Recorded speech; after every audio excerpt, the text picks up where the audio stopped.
दादा श्रीराम इयत्ता 12वी कला अ या वर्गाची विद्यार्थिनी वाचन संकल्प रयतेचा या उपक्रमाअंतर्गत लेखक डॉक्टर द. भोसले लिखित कुमारांचे कर्मवीर या पुस्तकाचे क्रमशः प्रकट वाचन करणार आहे. तेव्हा पाठ क्रमांक 12. विक्रेता असताना भाऊरावांनी खूप भ्रमंती केली. खेड्यापाड्यांतील बहुजन समाज जवळून पाहिला. त्यांना खऱ्या भारताचे दर्शन घडले. खेड्यातली जनता त्यांना अडाणी दिसली. त्यांच्या अज्ञानाचा गैरफायदा घेतला जातोय. त्यांचे धर्माच्या नावाखाली शोषण होते. अनेक अंधश्रद्धांनी त्यांना घेरलेले आहे. जाती जमातीचे आणि अस्पृश्यतेचे तट आढळले. जे गरीब आहेत, भूमिहीन आणि मजूर आहेत, त्यांची जगण्यासाठी केविलवाणी धडपड चाललेली आहे. अस्पृश्य आणि स्त्रियांना तर जनावरांसारखे वागवले जाईल. अनेक दुष्ट रूढी माणसाला जीवनातून उठवताना आढळल्या. जन्मापासून मरणापर्यंत वेगवेगळ्या कारणांनी माणूस हा लुबाडला जातो आहे. तो जणू गुलामीचे जीवन जगतो आहे. ही आयुष्याची शिक्षा भोगणारी माणसे मुक्त कशी होतील? त्यांचे शोषण कशाने थांबेल? त्यांना 4 घास कसे मिळतील? त्यांच्या अंधश्रद्धा कशा नष्ट कराव्यात? यासारखे अनेक प्रश्न त्यांना सतावू लागले. या अश्राप जनतेचा त्यांना कळवळा आला.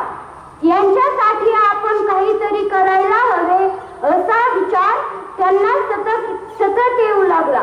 विचार आणि फक्त विचार. शेवटी त्यांना आढळून आले की या दुःखावर एकच उपाय आहे.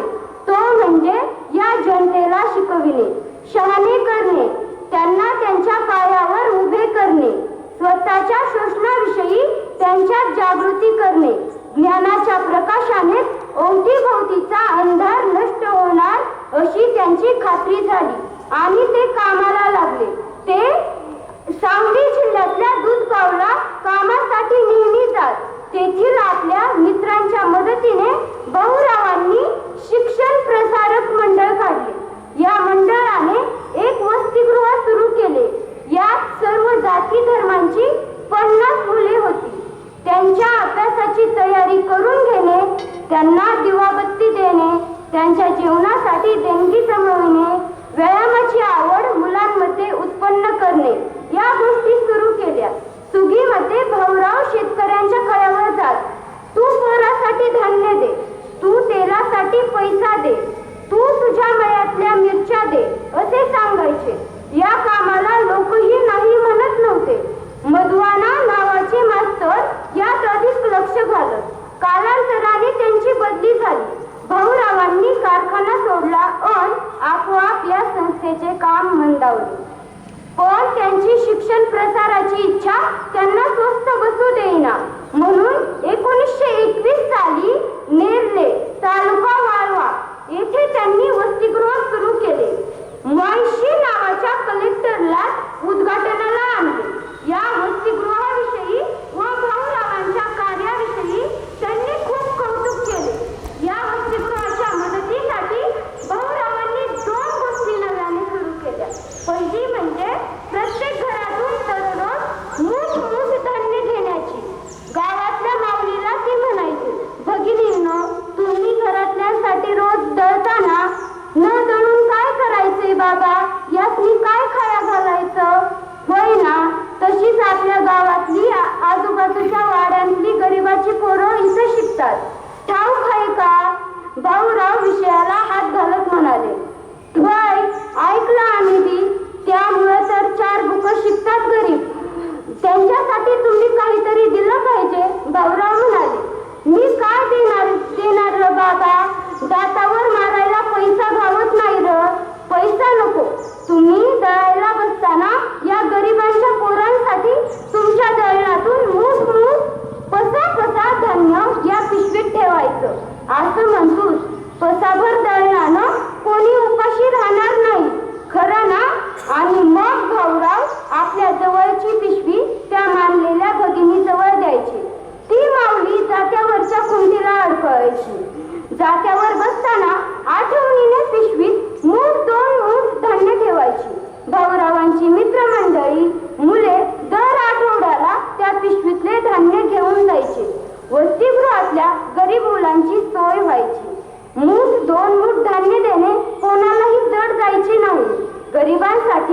गरिबांनी दिलेली ही देणगी हे मुठभर धान्य म्हणजे मुठभर सद्भाव होता. दुसरी गोष्ट म्हणजे शेत सारा जमा होताना त्या साऱ्याच्या पटीत देणगी घेतली जायची. लोकांना याचीही ओझी वाटत नसायची. भाऊरावांनी यातूनच जनतेची शिक्षणाकडे पाहण्याची भावना बदलली. ओझे न वाटणारी देणगी सत्कार्याला द्यावी हे त्यांनी जनतेत दाखवून दिले. अशा रीतीने समाजासाठी आपणही काहीतरी केले पाहिजे ही भावना त्यांनी रुजवली. धन्यवाद. खूप छान. एकदा जोरदार टाळ्यांची दाद आपण या विद्यार्थिनीच्या वचनासाठी देऊयात. आणि यानंतर 3 प्रश्न विद्यार्थ्यांना विचारले जातील. ज्यांना उत्तर येते त्यांनी पटकन वरती हात करायचा आणि पुढे यायचंय. प्रश्न क्रमांक 1, नेरले तालुका वाळवा येथे भाऊरावांनी कोणत्या वर्षी वसतिगृह सुरू केले? प्रश्न क्रमांक 1, नेरले तालुका वाळवा येथे भाऊरावांनी कोणत्या वर्षी वसतिगृह सुरू केले? चला पटकन यायचंय. मागे जी विद्यार्थिनी आहे पटकन, BCS विभागाची विद्यार्थिनी पटकन पळत यायचे पुढे. प्रश्न क्रमांक 1 होता नेरले तालुका वाळवा येथे भाऊरावांनी कोणत्या वर्षी वसतिगृह सुरू केले? यानंतर प्रश्न क्रमांक 2, भाऊरावांनी मित्रांच्या मदतीने कोणत्या ठिकाणी शिक्षण प्रसारक मंडळ काढले? प्रश्न क्रमांक 2, भाऊरावांनी मित्रांच्या, चला वरती हात केलेला जो आहे यश केतमाळस. यानंतर प्रश्न क्रमांक 3, विक्रेता म्हणून भ्रमंती करत असताना भाऊरावांना खेड्यातल्या जनतेच्या कोणत्या समस्या दिसून आल्या? प्रश्न क्रमांक 3, विक्रेता म्हणून भ्रमंती करत असताना भाऊरावांना खेड्यातल्या जनतेच्या कोणत्या समस्या दिसून आल्या? येतंय. यानंतर पुढील प्रश्न, मुठभर धान्य ही योजना काय होती? मुठभर धान्य ही योजना काय होती?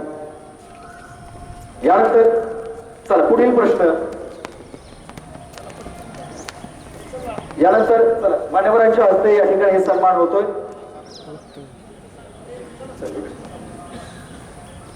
या 1921 साली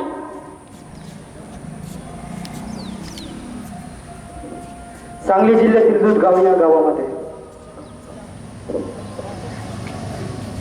चला आणि या सर्व विद्यार्थ्यांचा मान्यवरांच्या हस्ते पेन देऊन या ठिकाणी सन्मान होतो आहे.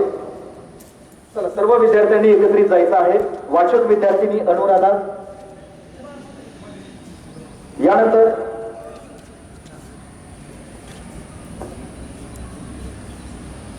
सन्मान्य प्राचार्य साहेब आणि इतर मान्यवरांच्या हस्ते या ठिकाणी सन्मान होत आहेत. चला यानंतर गरजू विद्यार्थ्यांना गणवेश वाटप या ठिकाणी होणार आहे. त्याचं निवेदन करण्यासाठी प्राध्यापक राजेश दळवी सर. माननीय प्राचार्य डॉक्टर